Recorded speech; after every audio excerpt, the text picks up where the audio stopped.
नमस्कार दोस्तों। इस वीडियो में मैं आपको स्टेप बाय स्टेप बताने वाला हूं कि कैसे आप घर बैठे मोबाइल या लैपटॉप से ऑनलाइन आधार एड्रेस अपडेट कर सकते हैं बिना किसी एजेंट के, बिना ऑफिस के चक्कर लगाए। तो इस वीडियो को लास्ट तक जरूर देखिए क्योंकि मैं आपको फीस, रिक्वायर्ड डॉक्यूमेंट और कॉमन मिस्टेक भी बताने वाला हूं। तो चलिए शुरू करते हैं। सबसे पहले हम एक अपना क्रोम ब्राउज़र ओपन कर लेना है और ओपन करने के बाद में हमें यहाँ पर सर्च करना है माई आधार। माई आधार सर्च करेंगे तो हमारा फर्स्ट जो ऑप्शन है यहाँ पर पूरा लिखा हुआ है myiaadhar.uidai.gov.in। इस पर हमें क्लिक करना है। क्लिक करने के बाद में ये जो पहला ही जो लिंक है इस पर हमें क्लिक करना है।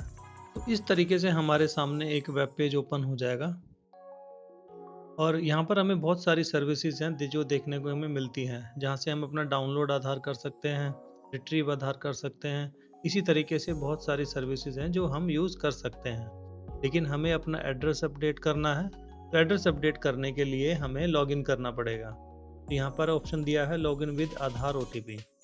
यहाँ लॉगिन वाले ऑप्शन पर हम क्लिक करेंगे। क्लिक करने के बाद में हम यहाँ पर अपना आधार नंबर डालेंगे। उसके बाद यहाँ पर हम अपना कैप्चा कोड डालेंगे। कैप्चा कोड डालने के बाद में जो लॉगिन विद OTP लिखा हुआ है इस पर हम क्लिक करेंगे।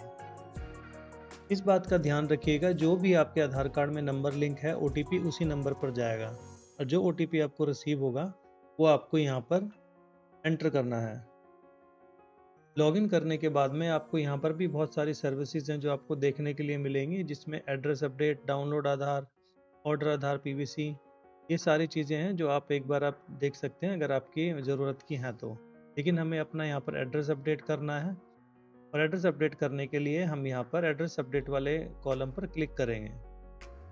क्लिक करने के बाद में यहाँ पर हमें दो तरीके से हैं हम अपने आधार में एड्रेस अपडेट कर सकते हैं।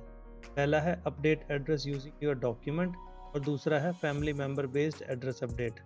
इसके बारे में हम बाद में बात करेंगे। अभी हमारे पास वैलिड डॉक्यूमेंट है हमारे नाम से, तो हम इस वाले ऑप्शन पर क्लिक करेंगे।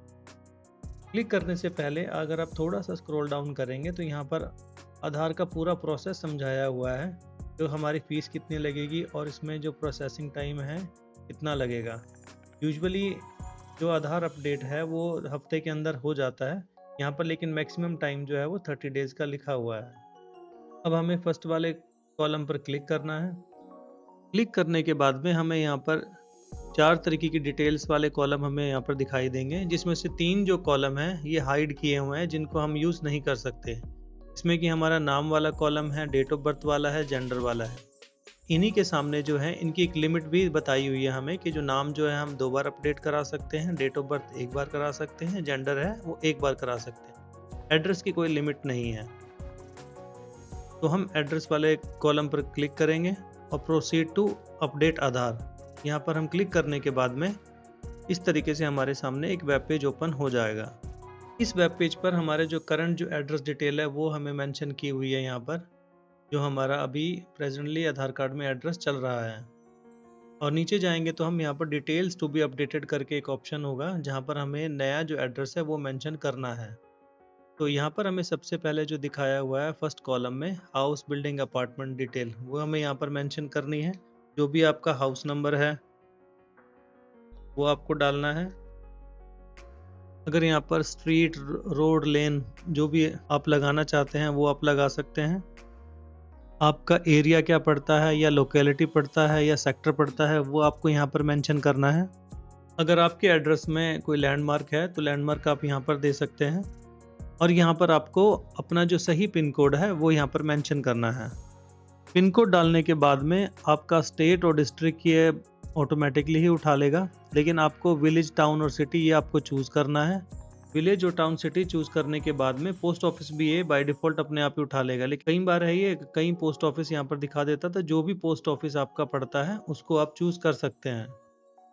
उसके बाद में डॉक्यूमेंट अपलोड वाले ऑप्शन पे हम जाएंगे, जहाँ पर कि हम 2 तरीके से डॉक्यूमेंट अपलोड अपने कर सकते हैं। ये वाला तो इन्होंने हाइड किया हुआ है, अभी हमें मैनुअल अपलोड ही करना होगा। तो उसके लिए हम मैनुअल अपलोड में क्लिक करेंगे।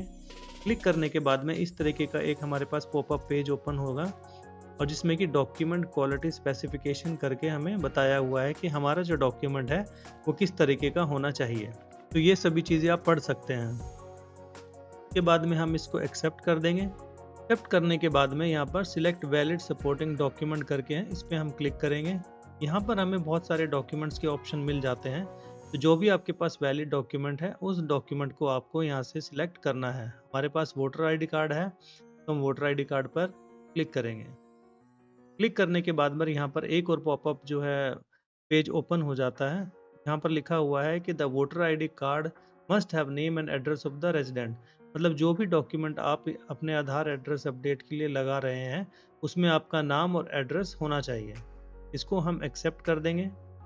एक्सेप्ट करने के बाद में सिलेक्ट सपोर्टिंग डॉक्यूमेंट पे जाएंगे और यहाँ पर जो भी आपका डॉक्यूमेंट है वो आपको यहाँ पर अटैच करना है। डॉक्यूमेंट अपलोड करने के बाद में आपके सामने ये वोटर इन्फॉर्मेशन है, ये दिखा देगा आपको डॉक्यूमेंट जो भी आपने अपलोड किया है। और नीचे यहाँ पर एक कंसेंट फॉर्म आएगा जिसको यहाँ पर आपको क्लिक करना है। क्लिक करने के बाद में यहाँ पर कंटिन्यू का ऑप्शन आएगा, उस पर आपको क्लिक करना है। उसके बाद यहाँ पर नेक्स्ट का ऑप्शन आएगा और नेक्स्ट का ऑप्शन जैसे ही क्लिक करेंगे उसके बाद में यहाँ पर आपका पूरा एड्रेस आपको यहाँ पर दिखा देगा, जो भी एड्रेस आपने यहाँ पर टाइप किया है। इनकेस आपके एड्रेस में आपको लगता है कि कुछ आपको चेंज करना है या कोई चीज़ आपकी गलत डल गई है, डिटेल को चेंज करने के लिए आप एडिट वाले ऑप्शन पर क्लिक करके दोबारा से अपडेट कर सकते हैं और जो चीज़ आपकी गलत डली है उसको सही कर सकते हैं। एक चीज़ और मैं आपको बताना चाहूँगा, जब आप इंग्लिश में कोई डिटेल डालते हैं तो कई बार हिंदी में वो डिटेल सही नहीं आती है, तो उस हिंदी वाली डिटेल को सही करने के लिए आप यहाँ पर क्लिक करके यहाँ पर जो आपको बहुत सारे ऑप्शंस आपको मिल जाते हैं जहाँ पर आप अपनी हिंदी की जो स्पेलिंग है उसको ठीक कर सकते हैं। अगर आप डिटेल अगर जब आपकी सही हो जाए के बाद आपने दोबारा नेक्स्ट करना है और फिर दोबारा से एक बार चेक कर लीजिएगा कि आपने जो डिटेल डाली है वो सही डली है। उसके बाद यहाँ पर आई हेयर बाय कन्फर्म वाले ऑप्शन पर जाके क्लिक करना है। क्लिक करने के बाद में नेक्स्ट करना है। नेक्स्ट करने के बाद में यहाँ पर पेमेंट का ऑप्शन आएगा। पेमेंट के ऑप्शन पे यहाँ पर सबसे पहले आपको यहाँ पर क्लिक करना है और यहाँ पर जो पेमेंट गेटवे है, एक रेजर पे और पे यू बिज, जो भी आपको सही लगता है करने के लिए उस पर आप क्लिक कर सकते हैं। हम अपना पेमेंट ऑप्शन के लिए रेजर पे पे जाएंगे और मेक पेमेंट करेंगे।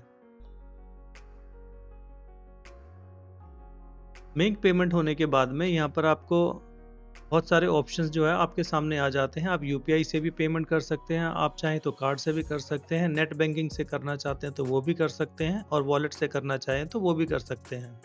लेकिन साथ के साथ बाय डिफ़ॉल्ट आपको एक ये क्यूआर कोड दिखा देता है जिसको आप स्कैन करने के बाद में डायरेक्ट जो है आपकी 75 रुपीज़ की पेमेंट जो है वो कट जाएगी। ये देखिए हमारी 75 रुपीज़ की पेमेंट है जो हो रही है। इसके बाद हम कंटिन्यू एंड पे करेंगे और इस क्यूआर कोड को हम स्कैन कर लेंगे।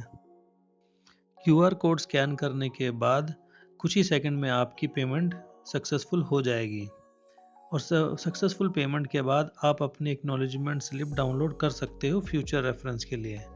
लेकिन अगर आप अपने आधार का स्टेटस चेक करना चाहते हो तो आपको लॉगिन करने के बाद माई ऑनलाइन रिक्वेस्ट पर जाना है, जहां आप अपना आधार का स्टेटस चेक कर सकते हो।